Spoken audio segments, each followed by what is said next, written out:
Bismillahirrahmanirrahim. Assalamualaikum warahmatullahi wabarakatuh. Allahumma salli wa sallim wa barik ala sayyidina Muhammadin wa ala alihi walhamdulillahi rabbil alamin. Sahabat sekalian, Allah subhanahu wa ta'ala mensyariatkan kurban pasti ada tujuannya. Sebagaimana mensyariatkan Idul Fitri juga ada tujuan. Hebatnya Islam, selalu ada amaliyah pendamping di setiap amaliyah lain. Idul Fitri didampingi dengan amaliyatuz zakat, sedangkan Idul Adha didampingi dengan amaliyatul kurban, Idul Kurban. Jadi selepas sholat Idul Adha berkurban, tapi kalau Idul Fitri sebelum sholat Idul Fitri harus selesai penunaian zakat. Itu tandanya kebahagiaan yang akan kita raih sejatinya dibersamai dengan kebahagiaan orang-orang yang membutuhkan.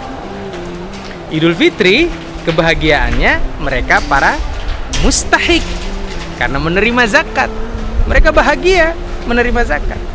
Idul Adha kebahagiaannya untuk para penerima kurban. Nah, begitu adilnya Islam sedemikian rupa. Kali ini kesempatan kurban harus menjadi spirit buat kita semua. Masih ingatkah kisah Nabiullah Ibrahim alaihi salatu wassalam? Dalam buku sejarah para nabi dari Al-Quran, ya, itu dikisahkan bahwa Nabi Ibrahim setiap tahunnya berkurban 200 ekor unta dan 500 ekor domba. Untuk siapa? Untuk umatnya. Dan umatnya yang menerima kurban itu tidak semuanya kemudian ikut ke jalan Allah. Ada penerima kurban yang masih menyembah berhala, tapi tidak membuat Nabi Ibrahim kapok. Mungkin kita secara pribadi, kalau berkurban 1 ekor domba atau kambing gitu, kita berikan kepada mereka yang minta, yang membutuhkan, lalu dipakai sama mereka, tapi besoknya kemudian mereka bermaksiat lagi, berdosa lagi kepada Allah, mungkin kita kapok ya, ngapain sih saya ngasih ke sono? Mereka dapat terus kemudian bermaksiat. Tapi Nabi Ibrahim bukan begitu. Dicari ya umat-umat yang bisa meniru Nabi Ibrahim, dan itu sebenarnya sangat mudah. Kalau kita hitung sekarang, misal unta itu harganya 20 juta kali 200 ekor, maka dia hanya 4 miliar kan? Domba 500 ekor dikali 2 juta misalnya harganya, atau misalnya 2.500.000, maka sudah 1,2 miliar. Artinya totalnya hanya 5 miliar. Untuk pengusaha-pengusaha hebat yang kekayaannya sudah nggak bisa dihitung, dia juga seorang muslim, kayaknya bisa nih ditiru. Menjadi apa?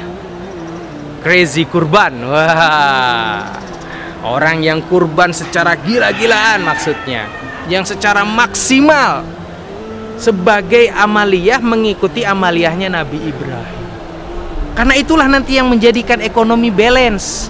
Karena ekosistem kurban yang kita belanjakan di angka 5 miliar, dia sudah menjadi sebuah bentuk keseimbangan ekonomi. Ekosistem dari kurban itu siapa? Para penjual, ya kan?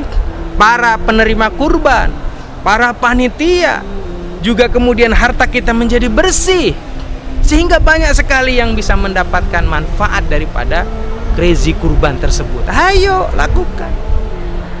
Jadi kita nggak hanya crazy rich ya, tapi crazy giving, crazy kurban dalam artian yang baik.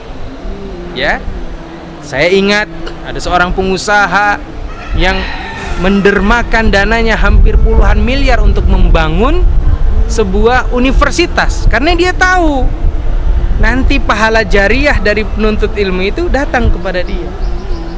Padahal untuk kurban yang seperti Nabi Ibrahim ini tidak terlalu banyak untuk mereka para pengusaha-pengusaha sukses dan kaya. Angka tersebut, dan itu one person, one man show saja.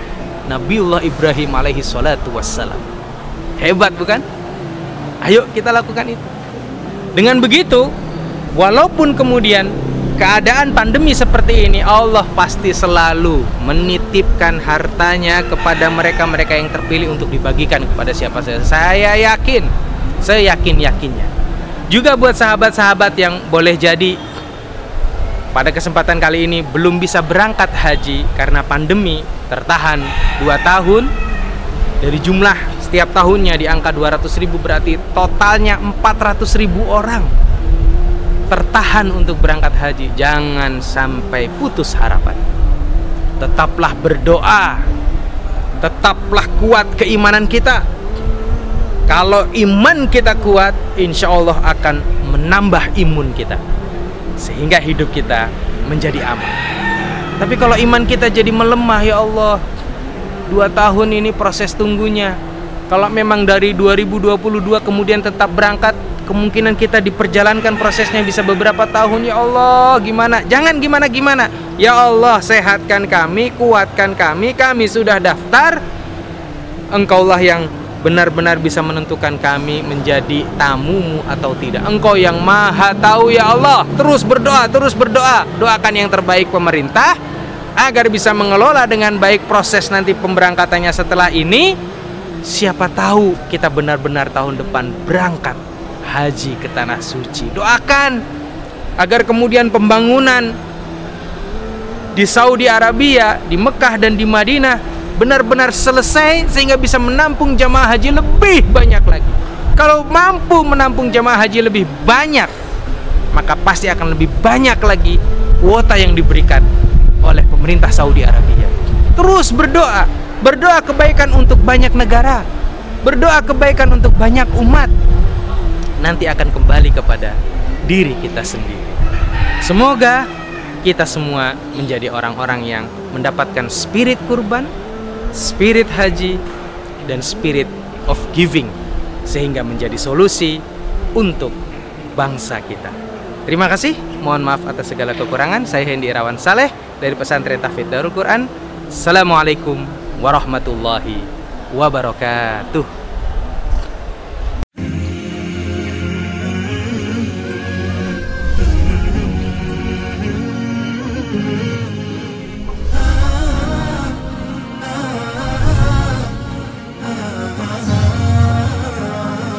Umat TV, cahaya umat dan bangsa.